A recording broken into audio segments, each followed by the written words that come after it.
From Studio 3 at Buzz TV, it's The Horse's Mouth with Tom McManus.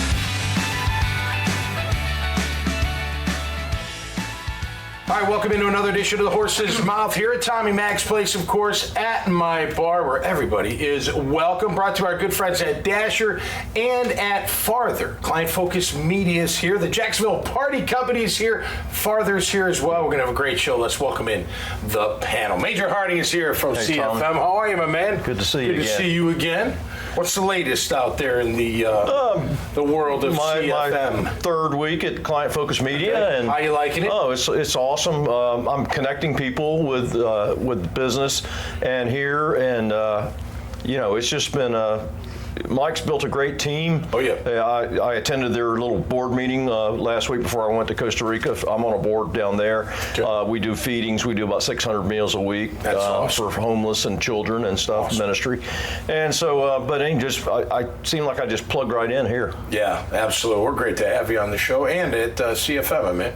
Good to be have here. you. All right, Keith Wheeler's here from the Jacksonville Party Company. Good to see you again, man. Good to see you again. Tell us about the Party Company, and we like parties here on the show, so you fit right in. Right place. Yeah. No, we provide fun. I mean, we've got two sides. We do entertainment and options for the young crowd, as well as for corporate events, team building, things like that. We've got some cool stuff coming up for the Super Bowl, partnering with ESPN. Nice. Super Bowl Sunday. All right. Yeah, just a lot of stuff going on, man. It's that time of year starting to ramp up. I feel like the Dad Bod should play at one of your events, my band. We'll have to talk about that. No, honestly. Seriously. That's a might great be a idea. Good thing. We're playing tomorrow night, so if you're in Atlantic Beach, Culhane's in Atlantic Beach. We'll come check it out. Come and check it out. 8 o'clock. It'll be great. Great to have you bet. on the show. Daniel Farther's here, the birthday boy. What's up, birthday boy? The party. Father? Just trying to, What'd I say, 37? 37. Yeah. That's Maybe nice, though. We'll go with it. I should have factored in the gray a little bit. Yeah. 44 today? Yeah, that's right. Happy birthday, man. I appreciate it. You're going to Happy the birthday. circus. I am. We're going to, when you think about, I guess, a little different than 24, right? When you think about turning 44, where do you want to spend your time? And it's with the kids, right? So, no doubt. Yeah, they're It's excited. their birthday, too. Right? That's right. For the most part. That's right. All right, what's happening at Farther, man? What's the latest? Growing like gangbusters. We're just really excited about. When I think about our growth, we crossed the $2 billion assets under management threshold last year. So we did that in a very quick, really 2.5 year time frame. And I think that just goes to show the impact, right, that we're having with business owners and with families as they go through their liquidity events and looking at how to deploy their assets in an impactful manner. Right? And we talk about ministry and mission. Many business owners see their business as an impact mechanism to make an impact in their communities. And then after you sell, how do you use that liquidity to go and continue giving back? It's building and leaving the legacy, right? It could be a financial legacy. It could just be an emotional, you were just a great person type of legacy, or a philanthropic type of legacy, right? It's just part of leaving that great legacy behind. Yeah.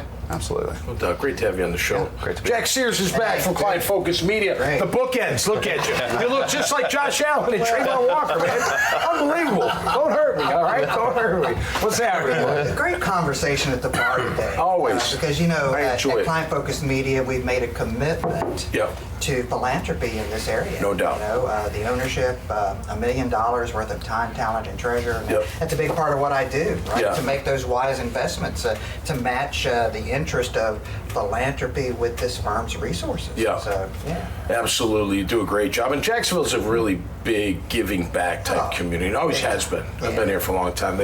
They've always have been. So let me ask you this. So to the panel. So, and I'm not talking drinking. I know we're at the bar, but when to say when? Like, you've been here 3 weeks. Like, there's people out there that are just starting a job. Like, how much time do you give that job? What if it's not a fit? It's a fit here for you, but what if it's not?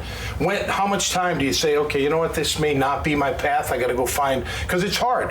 It is job security, and then you might not be happy, but then you're like, man, I want to do something else. But what do you say to that? I think if you look at it, if it's a job, it's probably not the position for you. If you look at it as a passion, something that you want to pour yourself into, something like Jack and I served with Boy Scouts for years, and it was being a volunteer, but seeing the outcome, being able to to judge the measurables, and seeing the give back. I mean, I ran a general construction firm for years. Right. And it was never a job. Right. Yeah. It was passion. Yeah. Well, man, maybe it's not all the same, but like, how do you're working on a new gig. Like, how do you know?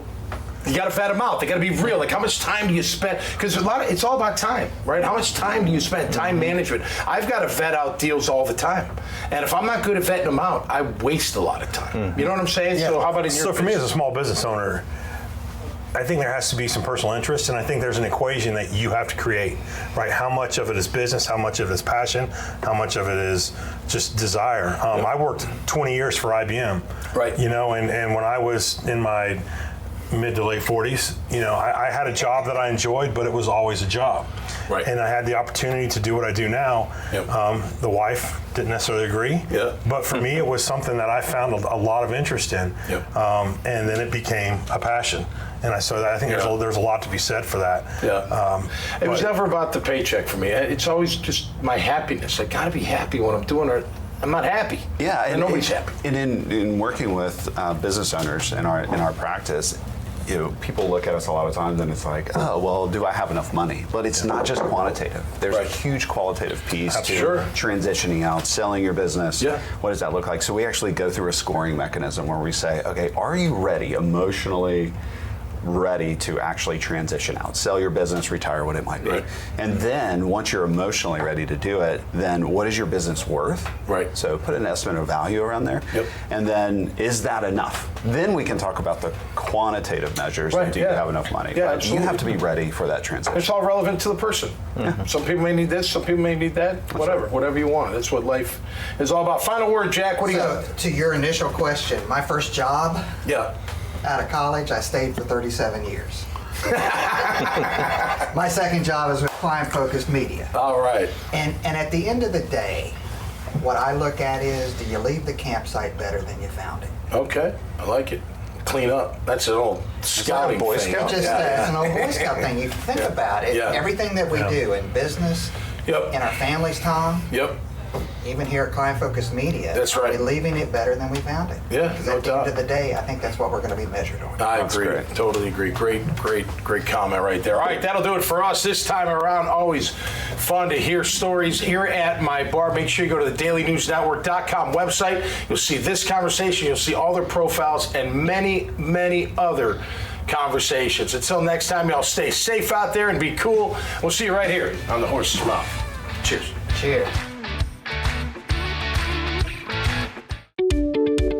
How does a modern technology platform paired with expert advice really bring a robust, comprehensive, coordinated financial plan to clients? The technology allows you to reduce the time that financial advisor is spending on back office so that they can spend that time face-to-face with their client and they get a better technology experience.